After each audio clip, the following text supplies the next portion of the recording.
lagi-lagi gara-gara jauh dari Allah nih masalahnya ya. Makanya teman-teman, buat kalian yang sekarang lagi nggak punya masalah tapi kalian nggak sholat, jarang sholat, jauh dari Allah, jangan sampai keburu. Bismillahirrahmanirrahim. Alhamdulillahirabbil alamin. Allahumma sholli ala sayidina Muhammad wa ala ali sayidina Muhammad.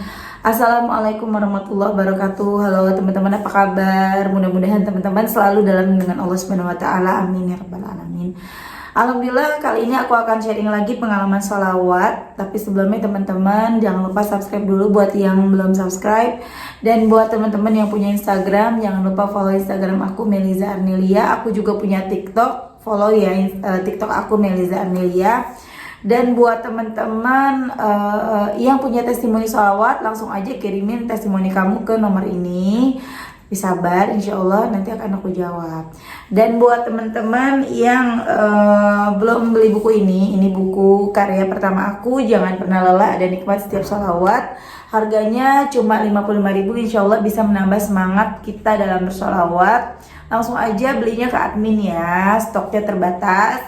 Dan kalau teman-teman mau beli di Gramedia, coba aja cari di Gramedia di daerahnya teman-teman, insya Allah udah ada. Langsung aja sekarang akan aku bacain testimoninya ya. Nah, ini testimoni dari Mbak I di Makassar. Jadi aku akan cerita dari awal. Mbak I ini sebelumnya chat aku. Assalamualaikum Mbak Mel. Waalaikumsalam. Maaf ya malam-malam Mbak Mel, saya gelisah sekali malam ini. Besok harus bayar utang tapi sama sekali nggak pegang uang. Jika boleh minta dibimbing Mbak Mel. Nah, itu chat dari Mbak I. Kemudian aku jawab ya teman-teman ya, untuk mengingatkan untuk membaca sholawat. Dan kemudian Mbak I jawab lagi, Mbak Mel semoga dapat keajaiban lagi pagi ini besoknya ya. Saya perbanyak sholawat, semoga ada jalannya ya Allah. Dan itu belum aku jawab teman-teman. Kemudian di hari Minggunya Mbak I WA aku lagi. Assalamualaikum Mbak Mel, saya mau kasih testimoni sholawat. Saya baru rutinkan sholawat 12 hari terakhir, tapi keajaibannya Masya Allah sekali. Dan itu pun baru ku jawab di hari berikutnya ya teman-teman, gak langsung ya. Jadi mohon maaf kalau ada chat kalian yang lama aku jawabnya, karena memang chat yang masuk banyak banget. Jadi aku gak bisa janji kalian chat langsung kebaca. Kalaupun langsung kebaca itu biasanya kepencet sama aku. Lanjut ya. Kemudian aku jawab, Waalaikumsalam, gimana ceritanya? Sebelumnya perkenalkan Mbak Mel, nama saya Mbak I dari Makassar. Saya dalam keadaan terlilit hutang yang menurut saya banyak. Awalnya hutang saya hampir 100 juta. Saya berkali-kali putus asa saat itu sampai berpikir untuk bunuh diri. Tapi saya harus kuat demi keluarga saya. Karena hutang ini adalah kesalahan dan kecerobohan saya sendiri. Awalnya suami saya tidak tahu Mbak Mel, saya menanggung semuanya sendiri. Saya stres karena berkali-kali diancam, dihina, sampai nyaris dipermalukan. Putus asa saya Mbak Mel. Saya menanggung semuanya sendiri. Banyak hal yang saya khawatirkan, hingga akhirnya semua yang saya sembunyikan diketahui oleh suami saya.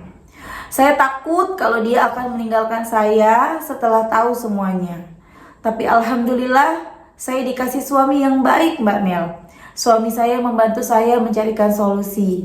Dia bahkan mencari pinjaman ke teman, bahkan ke orang tuanya. Sampai suatu ketika saya terdesak dan harus membayar kurang lebih 16 juta. Saya harus segera bayarkan, sedangkan posisinya saya tidak pegang uang sama sekali. Saya cuma bisa sholawat Mbak Mel, dan akhirnya pertolongan Allah datang melalui mertua saya. Mertua saya meminjamkan uang 16 juta untuk membayar hutang tersebut. Pertolongan Allah tidak sampai di situ Mbak Mel. Allah terus membantu saya dan saya terus memperbaiki diri. Saya istiqomah untuk sholawat, riyadoh yasin, waqiah, salat tobat, tahajud, zikir, rutin baca ar-Rahman dan al-Mulk. Dan keajaibannya alhamdulillah selalu saya rasakan. Sekarang Masya Allah hutang saya tersisa kurang lebih 20 juta lagi Mbak Mel. Dan yang sudah terbayarkan semua dari keajaiban sholawat karena saya sendiri tidak kerja. Terus Mbak Mel, ingat tidak yang tanggal 18 kemarin saya WA Mbak Mel. Itu karena besoknya saya harus bayar 4,6 juta jam 8 pagi. Dan orangnya sudah tidak mau mengerti. Semalaman saya gelisah, sholawat sampai ketiduran. Paginya saya tidak tenang, takut orangnya tiba-tiba datang sedangkan saya tidak pegang uang. Tapi pagi sampai malam orangnya tidak hubungi saya. Besoknya juga itu orang tidak hubungi saya, Mbak Mel. Saya sampai bertanya-tanya, ini orang kemana? Kok tidak ada kabar? Tapi saya tetap sholawat. Nah kemarin orangnya ngechat saya. Dia bilang saya dikasih waktu seminggu untuk lunasi sisa hutang saya. Betapa bersyukurnya saya, Mbak Mel, dapat kabar itu. Karena kurang lebih 3 hari yang lalu ada orang baik yang tahu masalah saya dan bersedia membantu melunasi sisa hutang saya yang kurang lebih 20 juta itu tanpa bunga, dan bisa saya cicil semampu saya sampai bulan 7 nanti. Itu semua tidak akan terjadi tanpa kehendak Allah. Keajaiban sholawat benar-benar udah saya rasakan, Mbak Mel. Doakan saya semoga selalu istiqomah dan selalu dilindungi Allah, amin. Mbak Mel sehat-sehat ya bersama keluarga. Melalui video-video Mbak Mel saya akhirnya tahu kalau sholawat itu bisa memberi keajaiban yang nyata. Bahkan detik ini saya sedang merasakan keajaiban sholawat. Saya harus membayar hutang pagi ini 2 juta sedangkan uang saya cuma 30 ribu. Dan lagi-lagi Allah menolong saya. Orang yang mau menolong saya itu tiba-tiba nelpon, katanya dia akan kirim 3 juta pagi ini. Masya Allah, betapa baiknya Allah, Mbak Mel. Saya tanpa keluar rumah hanya bersolawat, tapi satu masalah saya terselesaikan lagi. Kemudian aku jawab, Masya Allah, ayo Mbak jangan kendor semangatnya ya, paksa terus sholawatan, sholatnya diperbaiki, semoga semua hutang segera lunas, bisa bayar tepat waktu ke orang-orang yang udah bantu. Kemudian aku tanya kan, itu pinjaman apa, dikejar-kejar begitu, apakah itu pinjol? Kemudian dia jawab, iya Mbak Mel, padahal sebelumnya saya jarang sholat. Terkadang sebulan sekali, kadang berbulan-bulan gak sholat. Tapi Allah beri keajaiban dengan cepat. Masya Allah, baik sekali. Padahal saya baru konsisten kurang lebih 2 minggu. Semoga saya selalu istiqomah sholat dan sholawat. Doakan ya Mbak Mel. Hutangnya hutang di orang-orang, Mbak. Dulu saya ada bisnis tapi macet. Akhirnya tersisa hutang yang hari dibayar ke beberapa orang. Semoga istiqomah ya Mbak. Jangan tinggalin sholatnya. Nah itu tadi testimoni dari Mbak I di Makassar. Dahsyat banget ya pertolongan Allah. Allah tuh baik banget loh ya. Gara-gara ini lagi-lagi gara-gara jauh dari Allah nih masalahnya ya. Makanya teman-teman, buat kalian yang sekarang lagi gak punya masalah tapi kalian gak sholat, jarang sholat, jauh dari Allah, jangan sampai keburu datang masalah. Sholat, paksa buat sholat. Biarpun males, paksa baca sholawat sebanyak-banyaknya biar jadi semangat buat ibadah. Kalau kita rajin sholawat tuh semangat buat sholatnya, jadi nggak mager. Coba ya, jangan sampai udah keburu datang masalah baru kejar pakai sholawat dari sekarang ya. Dan teman-teman yang udah rajin sholatnya juga biasain baca sholawat, minim-minim 1000 lah, 1000 dikit, shollallahu ala Muhammad, shollallahu ala Muhammad, shollallahu ala Muhammad, sedikit, sebentar, 1000 mah ya, dicicil tiap habis sholat. Biar apa?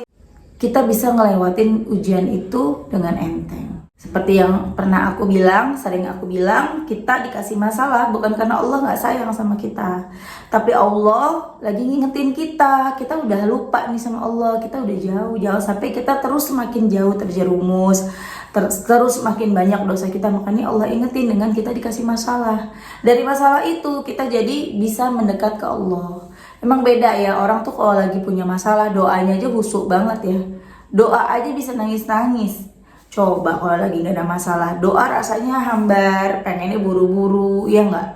Nah untuk kita-kita nih misalnya yang lagi gak punya masalah, yang masalahnya udah kelar, supaya kita tetap bisa berdoa, tetap bisa semangat sholawatan. Karena kan doa juga bisa males loh, kalau kita lagi gak punya hajat apapun, kita kayaknya doanya paling Rabbik firli wali walidayya warhamhuma rabbayani shaghira, udah gitu kan. Paling doa-doa seperti itu ya kan, Rabbana atina fid dunya hasanah, paling kayak gitu ya teman-teman. Nah biar kita semangat terus untuk berdoa, sering-sering baca sholawat, rutinin baca sholawat, jadi kita selalu bersemangat beribadah. Doa itu ada pahalanya loh ya, doa itu juga ibadah. Dan Masya Allah ketika Mbak I mulai mendekat ke Allah, mulai perbaiki sholat, membaca sholawat. Dari di awalnya tuh Mbak I kepengen baca sholawat, pengen utang lunas, ternyata dari awal niatnya pengen utang lunas, jadi semangat beribadah, jadi ngebenerin sholat, jadi baca Quran, Masya Allah. Padahal tadinya beliau bilang mungkin sholat cuma sebulan sekali atau bahkan mungkin berbulan-bulan nggak sholat gitu ya, Masya Allah. Mbak I jangan sampai berhenti sholatnya ya, nanti kalau utangnya udah lunas semuanya jangan ditinggalin sholatnya, jangan ditinggalin sholawatnya. Biasanya ya orang tuh kalau udah dibantu, udah ditolong sama Allah, udah selesai masalahnya, terus dia lupa lagi tuh, lupa lagi, dikasih masalah lagi, ingat lagi sholawatan lagi, ingat lagi sholat lagi, tadi kasih masalah lagi, begitu lagi, sampai akhirnya nanti ketika dia punya masalah yang besar, dia ngomongnya, aku sholawat Mbak udah bertahun-tahun, aku sholawat Mbak udah 2 tahun 3 tahun, tapi aku susah, tapi aku banyak masalah. Ya kan kitanya lalai ya, nggak mungkin deh Allah ngebiarin kita susah, ngebiarin kita dapat masalah kalau kita selalu ingat sama Allah. Tapi kalaupun ada orang ibadahnya rajin, sholatnya rajin, semuanya rajin, orang yang baik, dikasih ujian sama Allah, itu juga karena Allah sayang, Allah mau ngangkat derajat orang itu. Karena kan kita tetap diuji selama kita hidup. Jangankan kita, Nabi Muhammad aja diuji sama Allah, yang udah dijamin surga, apalah kita.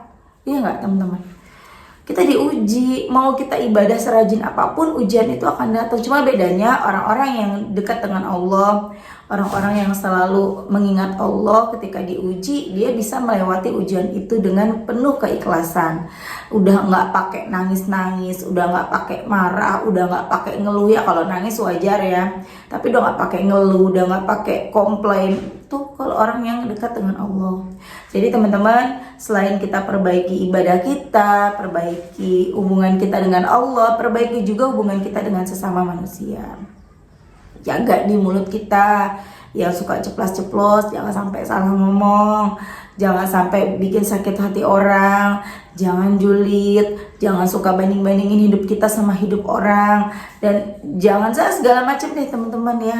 Dan ketika kita punya ilmu, sedikit ilmu nih, kita tahu sesuatu ilmu, kita jangan merasa diri kita lebih lebih pintar, lebih baik, lebih tahu segalanya, sehingga kita jadi sok tahu, kita jadi nasihatin orang jadi sok tahu misalnya gitu ya teman-teman. Tuh juga jangan, takutnya orang itu tersinggung, takutnya, karena kan biasanya kayak ada orang yang gini ya, misalnya dia baru pakai jilbab dan dia tahu kalau nggak pakai jilbab itu berdosa, karena ada di Al-Quran perintah untuk berhijab, berjilbab. Nanti dia ke orang yang nggak berjilbab, ke temennya, pakai jilbab loh, dosa tau nggak, bla bla bla. Nah itu jangan sampai kayak gitu. Jadi ya kita jaga sikap kita juga, jaga ibadah kita juga.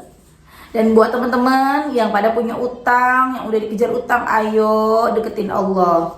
Apapun latar belakang kalian, Mbak, tapi aku pendosa, dosaku banyak, pekerjaanku begini, udah deketin Allah. Allah tuh baik banget, Allah pasti ngampunin kita selama kita niatnya benar ya. Maksudnya kita benar-benar bertobat, kita benar-benar mau berubah, jangan cuman mau ditolong, mau tobat tapi kita tobat sambal gitu ya. Ketika kita pedesnya hilang, makan sambal lagi gitu misalnya ya, kayak gitu. Jangan kayak gitu. Jadi ketika kita udah niat banget untuk ya Allah, hamba tahu masalah, hamba mau berubah, hamba mau rajin ibadah, terus jalanin ibadah dengan benar, perbanyak sholawat, insya Allah nanti utang lunas, kehidupan membaik. Jangan takut teman-teman. Dan buat kalian dimanapun kalian berada, yang sekarang pekerjaan yang haram, misalnya maaf, misalnya kalian adalah pekerja malam tanda kutip ya teman-teman ya, yang tanda kutip lah, kalian pengen keluar dari situ, kalian pengen banget bisa hidup seperti yang lainnya, bisa jadi orang yang benar, tapi bingung mau kerja apa.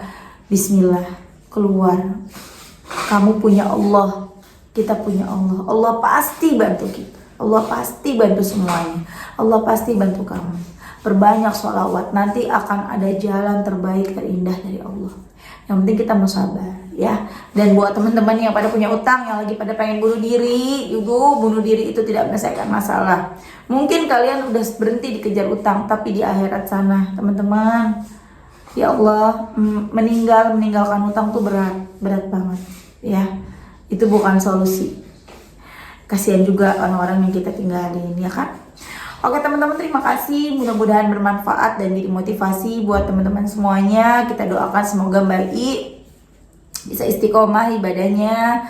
Kemudian Mbak I juga bisa segera melunasi hutang-hutangnya ke orang-orang yang udah bantu, ke mertua dan orang baik yang beliau ceritakan.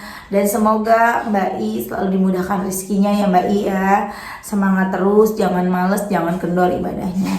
Oke teman-teman, terima kasih. Assalamualaikum warahmatullahi wabarakatuh.